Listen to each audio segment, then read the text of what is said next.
मैना का विश्वास। बरसात का मौसम था। आसमान में घने बादल छाए हुए थे। नीम के एक पेड़ पर ढेर सारे कौवे काय काय करते हुए इधर से उधर घूम रहे थे और अपना बसेरा ढूंढ रहे थे, क्योंकि वे जानते थे कि थोड़ी ही देर में बारिश होने वाली है। तभी वह एक छोटी सी मैना आ जाती है। सभी कौवे उस पर टूट पड़ते हैं और इस बेचारी मैना को नीम के पेड़ में से चले जाने को कहते हैं। मैना उन सबसे हाथ जोड़कर विनती करती है कि वह आज रात उसे इसी पेड़ में विश्राम करने दे, क्योंकि बारिश होने वाली है और अंधेरा भी हो गया है। मुझे अपना घोंसला ही नहीं मिल रहा है, यह मैना कहती है। कौवे बहुत निर्दयी थे। वे मैना से कहते हैं कि तुम यहाँ से चले जाओ, और उसे यह भी कहते हैं कि वैसे तो तुम ईश्वर का नाम बहुत लेती हो, तो तुम इस बारिश से क्यों डर रही हो? तुम ईश्वर के भरोसे ही हमारे घोंसले से बाहर निकल जाओ। इस पर बेचारी मैना को वहां से धक्के मारकर भगा दिया जाता है। मैना भटकते हुए आम के पेड़ पर जा पहुंचती है। वही वह खुद को सुरक्षित रखती है। रात भर ओले पड़ते हैं। कौवे काय काय करते हुए यहाँ से वहां भटकते हैं और कुछ कौवे तो मर भी जाते हैं। आम के पेड़ में एक बड़ी टहनी टूटती है और तने पेड़ के तले में जाकर एक जगह बनाती है और उसी जगह पर मैना रात बिताती है। इसी प्रकार मैना सुरक्षित बच जाती है। अगली सुबह धूप निकलती है और मैना ईश्वर को धन्यवाद करते हुए वहां से उड़ जाती है। रास्ते में उसे घायल और मारे हुए कौवे मिलते हैं और उनमें से एक कौवा मैना से पूछता है कि आखिर तुम नन्ही सी जान कैसे जीवित बची इतने भयंकर तूफान से। मैना ने कहा, मैं रात भर ईश्वर से प्रार्थना करती रही और उन्होंने ही मेरी रक्षा की है, और जो मैं आज आपके सामने जीवित हूँ, ये सब ईश्वर की ही मेहर है। तो इस कहानी से हमें सीख मिलती है कि दुख में पड़े और असहाय जीव को ईश्वर के अलावा कोई नहीं बचा सकता। इसलिए अपने दुख में, सुख में हमेशा ईश्वर को याद करना चाहिए। दो मेंढक। एक बार मेंढकों का एक दल पानी की तलाश में जंगल में घूम रहा था। अचानक समूह से दो मेंढक गलती से एक गहरे गड्ढे में गिर गए। दल के दूसरे मेंढक गड्ढे में अपने दोस्तों के लिए चिंतित थे। गड्ढा बहुत गहरा था।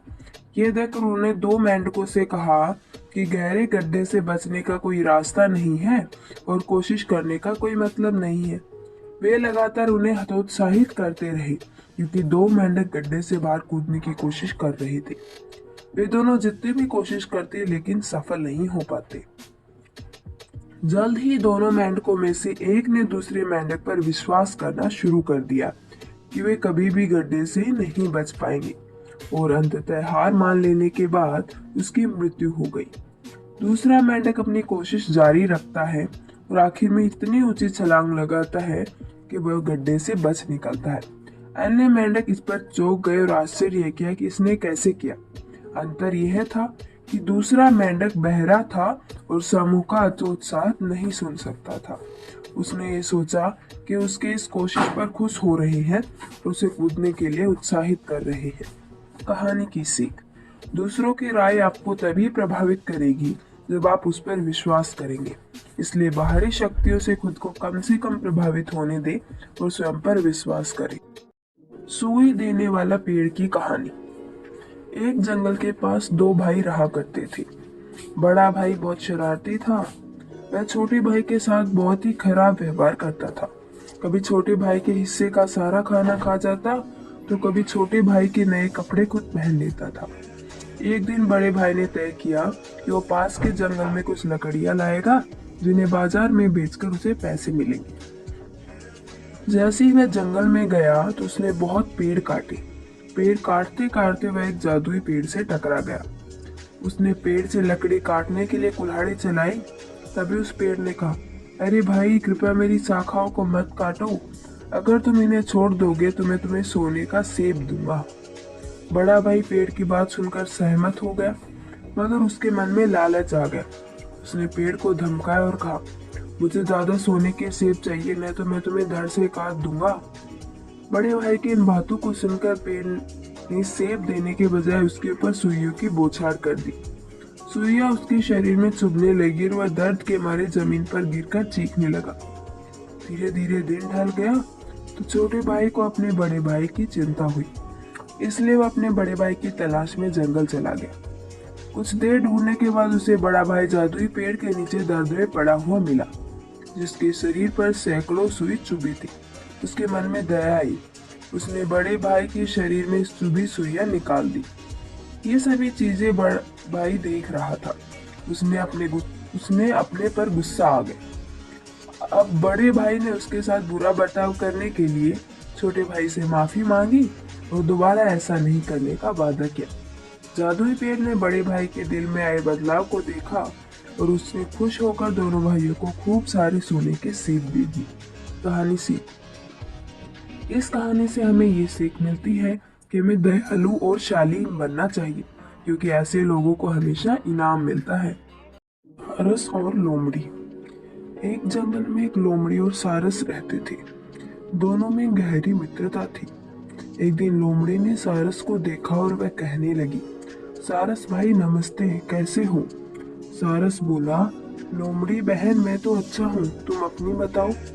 लोमड़ी को शरारत सूझी और वह कहने लगी, सारस भाई मैं तुम्हें अपने घर दावत पर बुलाना चाहती हूँ। कल तुम मेरे घर भोजन करने आना। दूसरे दिन सारस लोमड़ी के घर भोजन करने पहुंचा। दोनों ने एक दूसरे को नमस्ते बोला और फिर मीठी मीठी बातें करने लगे। उस देर बाद लोमड़ी 2 परातों में बहुत पतली खिचड़ी बनाकर ले आई और वह सारस से बोली, सारस भाई खाओ, खाना खाएं।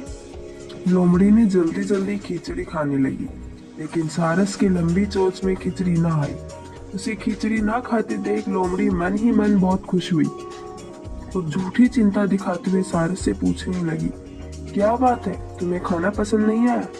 सारस लोमड़ी की चालाकी समझ गया और थोड़ी देर बात करने के बाद उसने लोमड़ी को बोला कि कल तुम भी मेरे घर खाने पर जरूर आना लोमड़ी बहन। लोमड़ी ने कहा, हाँ मैं जरूर आऊंगी। सारस ने मछलियां पकड़कर 2 तंग मुंह की सुराहियों में डाल दी। जो लोमड़ी आई, दोनों ने एक दूसरे को नमस्ते करी तो बातें करने लगी। कुछ देर बाद सारस सुराही उठा लाया और लोमड़ी को कहने लगा, बहन आओ मिलकर मछलियां खाएं। इतना बोलकर उसने अपनी चोंच सुराही में डाल दी और मजे से मछलियां खाने लगा। लोमड़ी का इतना बड़ा मुंह सुराही के छोटे से मुंह में जा ही नहीं पा रहा था। वह सारस का मुंह देखती रह गई। अब सारस समझ गई कि लोमड़ी ने अपना बदला ले लिया। कहानी की सीख, जैसे को तैसा। कोल्लू का बैल। एक तेली अपने कोल्लू के पास सो रहा था। उसका बैल कोल्लू खींच रहा था। उधर से एक दार्शनिक गुजरा। उसने तेली को जगाकर अपने बारे में बताया और बोला कि इस बैल की आंखों पर तुमने पट्टी क्यों बांधी हुई है? तेली ने उसे बताया कि पट्टी ना हो तो वह समझ जाएगा कि वह एक ही जगह घूम रहा है और वह चलना बंद कर देगा। दार्शनिक ने पूछा कि अभी तो तुम सो रहे हो, अगर वह चलना बंद कर देगा तो तुम्हें कैसे पता चलेगा कि वह चल नहीं रहा है? तेली बोला कि तुमने देखा होगा कि उसके गले में एक घंटी लटकी हुई है।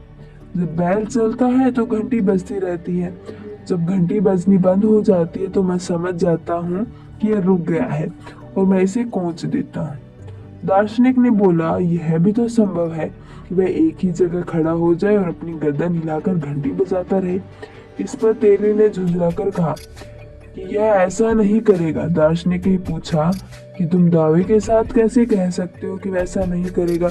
इस पर तेली बोला कि ये बैल है, दार्शनिक नहीं। जो इतनी धूर्तता इसके दिमाग में आई। शिक्षा, अनावश्यक विषयों पर बहस करके हम अपना ही सम्मान कम करते हैं। सेठ जी का खाना। एक बार शहर के बड़े सेठ जी ने हमें खाने पर बुलाया और अपने साथ हमें भी बिठाया। चांदी की थालियों में चांदी की कटोरियां, उसमें भली भांति के खाने, हलवा भी, खीर भी, पूरियां भी, फुलके भी, कितनी ही सब्जियां। हमारी थाली के बाद सेठ जी की थाली आई। उसमें पीली सी कोई पतली सी द्रव्य वस्तु, उसके पास फूला हुआ छोटा सा अनचुपड़ा फुलका। मैंने समझा सेठ जी का असली खाना अभी आएगा, परंतु वहां तो कुछ भी नहीं आया। सेठ जी उसी एक फुलके को धीरे धीरे खाते रहे, उस पतली सी वस्तु में प्रत्येक ग्रास को भिगो भिगो कर। मैंने पूछा, सेठ जी आप खाना कब खाएंगे? वह बोले, खा तो रहा है। या फुल्का या मूंग की दाल का पानी, बस इतना ही खा सकता हूँ। मैंने पूछा तो आप दूध अधिक पीते होंगे? वह बोले नहीं जी, दूध तो मेरे पेट में गैस उत्पन्न कर देता है। मैंने कहा दही छाछ लेते होंगे? बोले एक बार खाया था 6 महीने, जुकाम रहा। मैंने कहा छुआरे पिस्ते बादाम खाते होंगे आप? तो बोले भगवान का नाम लो जी, ये तो बहुत गर्म वस्तुएं हैं, इन्हें पचाएगा कौन? ये दूध सा है इस बड़े बड़े सेठों की, 2 फुल्के भी नहीं खा सकते, तो सेठपन क्या हुआ? इस काम का है ये। इन लोगों से पूछो इनका काम क्यों करते हैं, तो उत्तर देंगे धन कमाने के लिए। पूछो धन क्यों कमाते हो? खाने पीने के लिए। फिर खाते क्यों नहीं हो? बोलेंगे डॉक्टर ने निषेध कर दिया है। इस कमाई का आखिर क्या अभिप्राय है? शिक्षा, कमाना महत्वपूर्ण नहीं, बचाना महत्वपूर्ण है। खाना महत्वपूर्ण नहीं, बचाना महत्वपूर्ण है। बुजुर्ग की सीख। ट्रेन के इंतजार में एक बुजुर्ग रेलवे स्टेशन पर बैठकर रामायण की छोटी सी पुस्तक पढ़ रहे थे। तभी वहाँ ट्रेन के इंतजार में बैठे एक नव दंपति जोड़े में से एक नव युवक ने कहा, बाबा आप इन सुनी सुनाई कहानी कथाओं को पढ़कर क्यों अपना समय बर्बाद कर रहे हैं? इनसे आपको क्या सीखने को मिलेगा? अगर पढ़ना ही है तो इंडिया टुडे पढ़ो, अखबार पढ़ो, फिल्मी मैगजीन पढ़ो, और बहुत सारी चीजें हैं जो आपको दुनियादारी की बात सिखाती है, व्यवहारिक ज्ञान देती है, उन्हें पढ़ो। क्या ये फालतू की दकियानुसी और आउटडेटेड किताब पढ़ रही हो? इतने में अचानक ट्रेन आ गई। युवक अगले गेट से और बाबा पिछले गेट से ट्रेन में चढ़ गए। ट्रेन के चढ़ने की थोड़ी ही देर बाद युवक की चीखने चिल्लाने की आवाज आई, क्योंकि युवक खुद तो ट्रेन में चढ़ गया था, परंतु उसकी पत्नी ट्रेन में नहीं चढ़ पाई थी, वो नीचे ही रह गई थी। तभी बाबा ने कहा, बेटा तुमने इंडिया टुडे अखबार में अन्य सैकड़ों पुस्तकों को पढ़ने की बजाय अगर रामायण पढ़ी होती तो तुम्हें ज्ञात होता कि राम सखा तब नाव मंगाई, प्रिया चढ़ाई चढ़ी रघुराई। अर्थात श्री राम जी ने नाव पर चढ़ते समय पहले सीता को नाम पर चढ़ाया था, उसके बाद खुद चढ़े थे।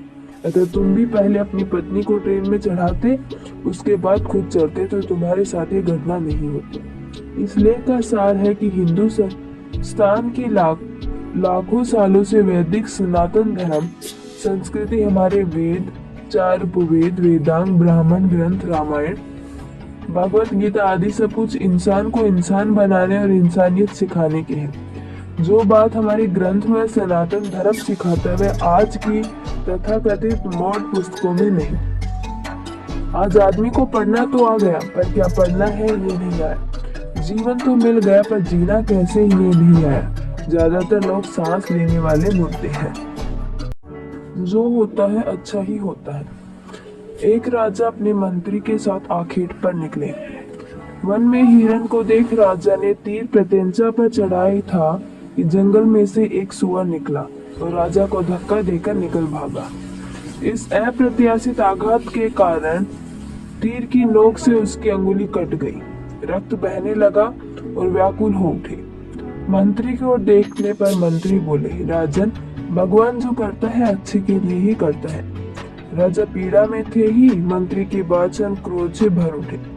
उन्होंने मंत्री को आज्ञा दी कि वो उसी समय उनका साथ छोड़कर अन्य राह पकड़ ले। मंत्री ने आदेश को सहज स्वीकार किया और भिन्न दिशा में निकल पड़े। इधर राजा थोड़े आगे बढ़े ही थे कि उन्हें नरभक्षियों ने घेर लिया।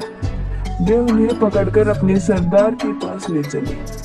राजा की बलि देने की तैयारी हो ही रही थी कि उनके पुजारी ने राजा की कटी अंगुली देखी तो कहा, इसका तो अंग भंग है, इसकी बलि स्वीकार नहीं हो सकती। राजा को जीवन दान मिला तो उन्हें तुरंत मंत्री की याद आई। सोचने लगे, मंत्री ठीक ही कहता था, भगवान जो करता है अच्छे के लिए ही करता है, मुझे उनका साथ नहीं छोड़ना चाहिए था। ऐसा सोचते हुए आगे बढ़ ही रहे थे कि उन्हें मंत्री नदी किनारे भजन करते दिखाई पड़े।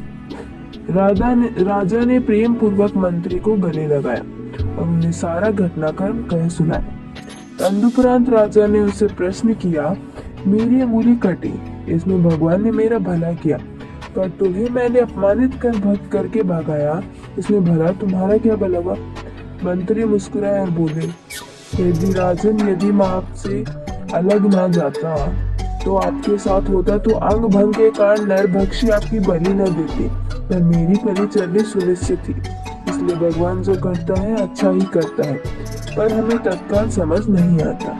शिक्षा, ईश्वर जो करता है अच्छा ही करता है, पर मानव परिवर्तन से क्यों घबराता है। हाथी और उसके दोस्त। बहुत समय पहले की बात है। एक काला हाथी घूमते घूमते एक अजीब जंगल में आ पहुंचा। यह जंगल उसके लिए नया था। वहाँ उसका कोई दोस्त भी नहीं था। वह अपने दोस्त बनाने के लिए साथी ढूंढ रहा था। उसने सबसे पहले एक बंदर से संपर्क किया और कहा, नमस्ते बंदर भैया, क्या आप मेरे दोस्त बनना चाहेंगे? बंदर ने कहा, तुम मेरी तरह झूल नहीं सकते हो, इसलिए तुम बड़े हो, इसलिए तुम्हारा दोस्त नहीं बन सकता। इसके बाद हाथी खरगोश के पास गया और वही सवाल दोहराया। खरगोश ने कहा, तुम मेरे बिल में घुसने के लिए बहुत छोटे हो, बड़े हो, इसलिए मैं तुम्हारा दोस्त नहीं बन सकता। फिर हाथी तालाब में रहने वाले मेंढक के पास गया और वही सवाल दोहराया। मेंढक ने उसे जवाब दिया, तुम मेरे जितनी ऊंची कूद के लिए बहुत भारी हो, इसलिए मैं तुम्हारा दोस्त नहीं बन सकता। इन तीनों की बात से हाथी सच में उदास था, क्योंकि वह बहुत कोशिशों के बाद भी दोस्त नहीं बना सका। फिर एक दिन सभी जंगल में इधर उधर दौड़ रहे थे। ये देखकर हाथी ने भी दौड़ रहे एक भालू से पूछा कि तुम सभी इधर उधर क्यों भाग रहे हो? भालू ने कहा, जंगल का शेर शिकार पर निकला है, वे खुद को से बचाने के लिए भाग रहे हैं।